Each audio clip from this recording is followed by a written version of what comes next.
The capture of Dresden took much longer than I had anticipated. Our troops have suffered catastrophic losses. Morale among our forces has plummeted under your command. You excel at dealing with demons on your own, but you have much to learn when it comes to commanding a military force. I shan't give you a dressing down for this failing.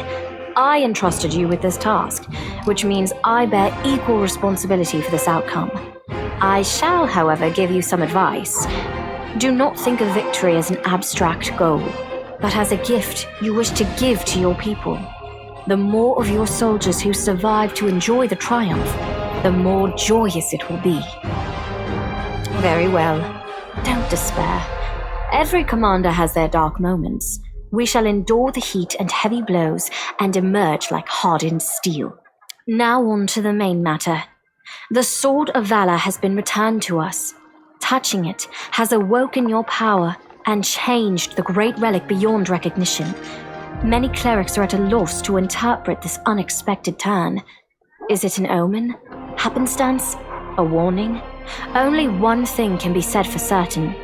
Your power is astonishing and unlike anything ever seen before. Something has changed in you.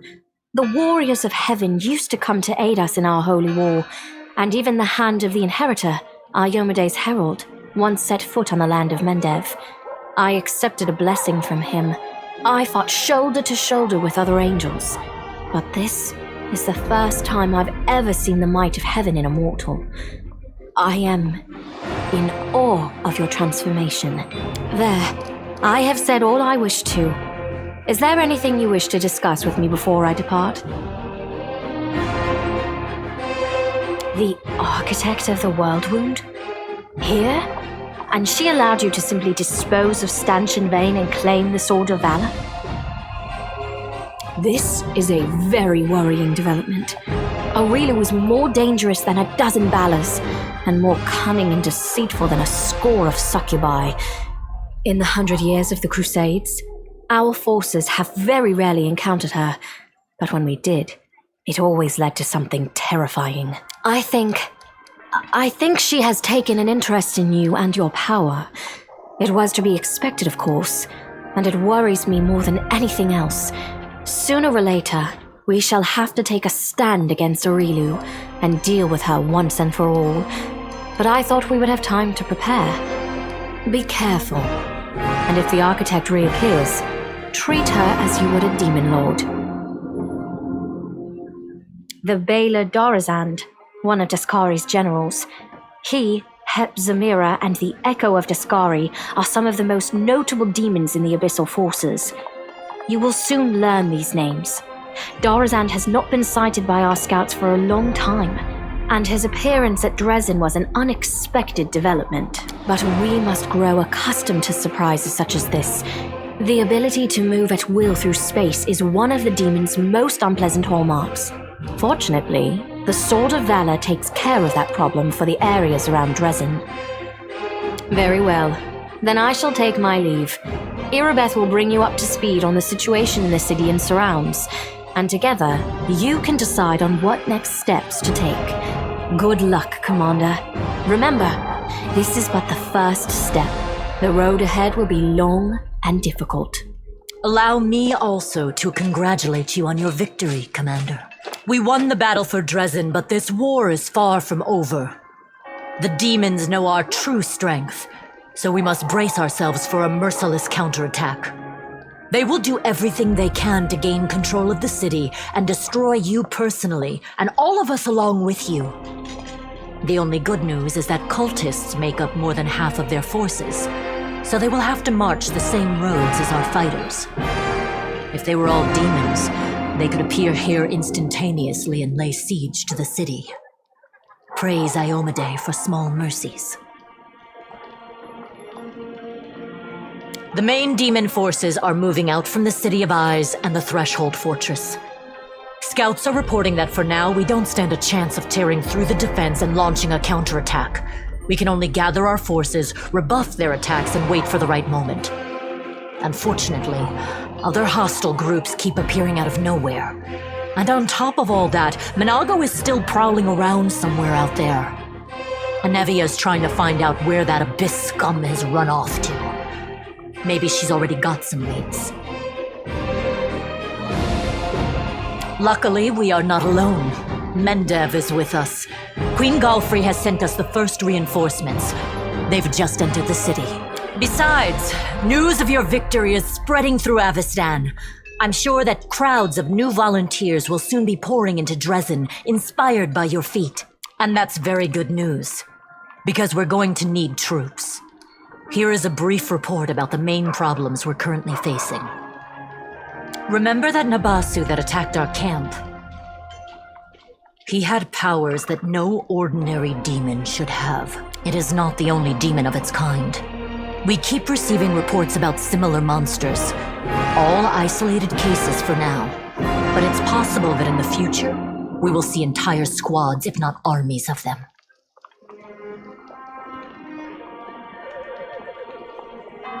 We must find out. Remember that it is not. We must find out where they're coming. We can usually spot armies of demons in advance, as their hordes march along the gray road from Eyes or Threshold.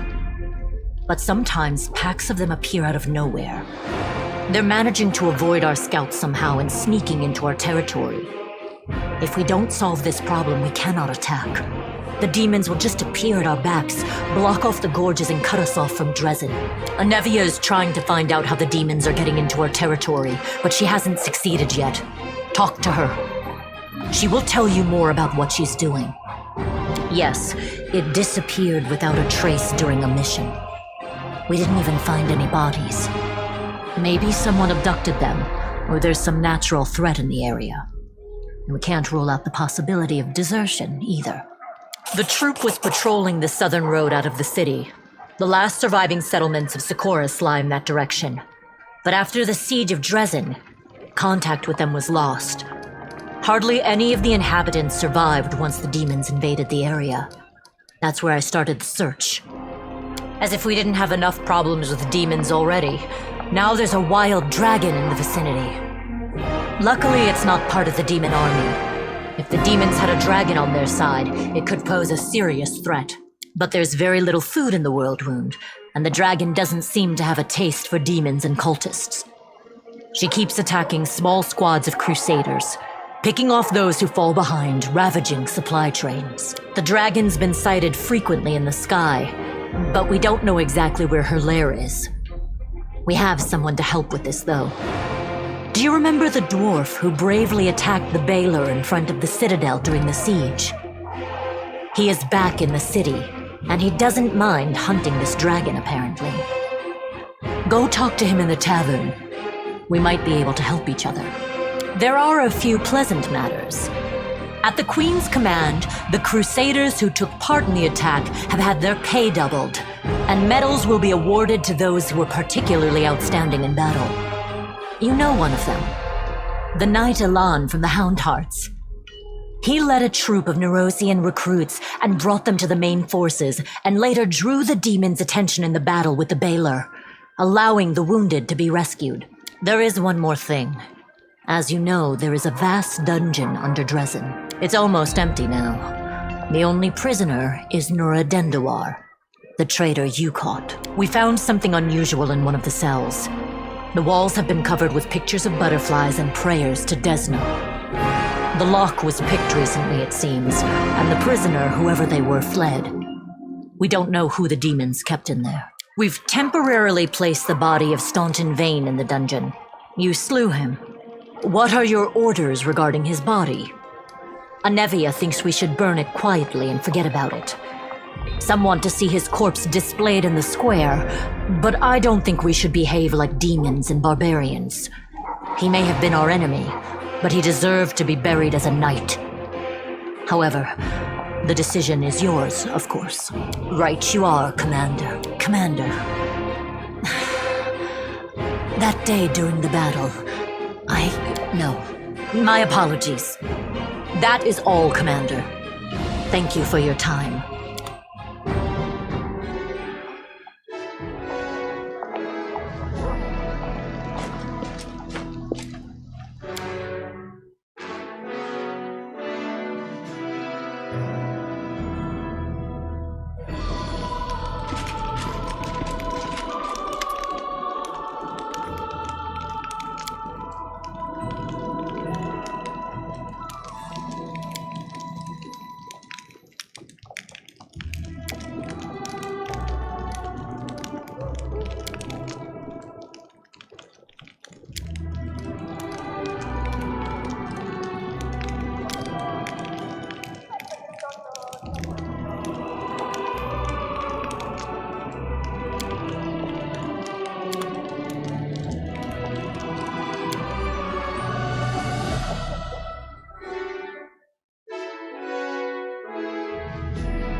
exciting!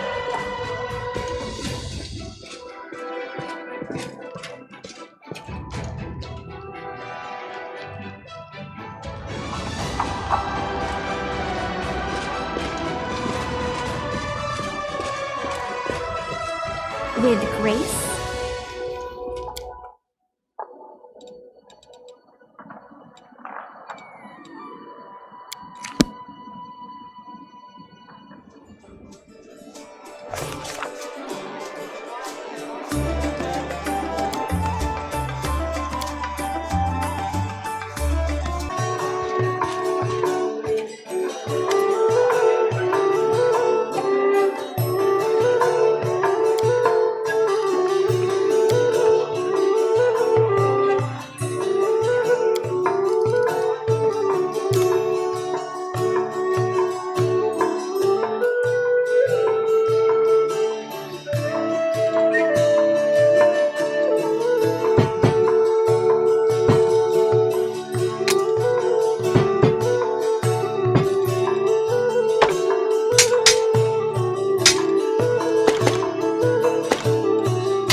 How can I help you?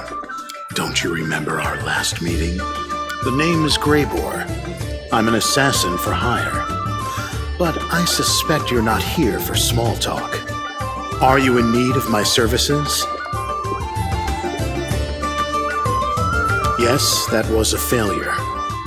It was supposed to be a clean job. An anonymous client, a worthy target, a substantial fee. But the client insisted that I use an enchanted dagger they provided. I was assured that a single hit would be enough to finish the job, but it didn't work as expected. It was a serious blow to my reputation. And my reputation is everything to me.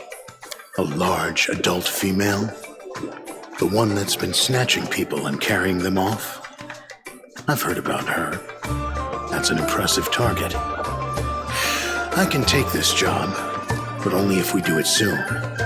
I'm expecting a new assignment from my regular client, and I'll have to leave as soon as I have the orders. And of course, you should know that this dragon will not come cheaply. 2,500 gold, paid in advance. Let's think this through. Are there lots of assassins in this town who have the valuable experience of subduing dragons and are willing to work for you? Will I lose any profit by protracted haggling? Will you? Is there any chance that someone less competent than I am will be able to locate your target as efficiently as I would? No, I don't think so. There is absolutely no reason for me to give you any discounts. 2,500 gold is an honest price for the head of a fire breather. Excellent. Let's get down to business. It's no easy thing to take down a dragon when you don't have wings, so you'll need to follow my lead. The best thing would be to catch her by surprise in her lair, but we need to find it first. Of course, since she doesn't leave tracks, that might be tricky, but I think I have a solution. We need to go west of Dresden, to the Grimwood Forest. The dragon's been seen there often. According to the scouts, this is likely because there's still some wild game left in those parts. We'll set up an ambush there. I hope I can rely on your honesty. I understand that on our way to the dragon, there may be other fights or places we need to visit for various reasons. That's to be expected. However, should I see that you are deliberately delaying the contract, or that you're dragging me off to assault some demon citadel instead of going after the dragon, we will have to revise the terms of our agreement.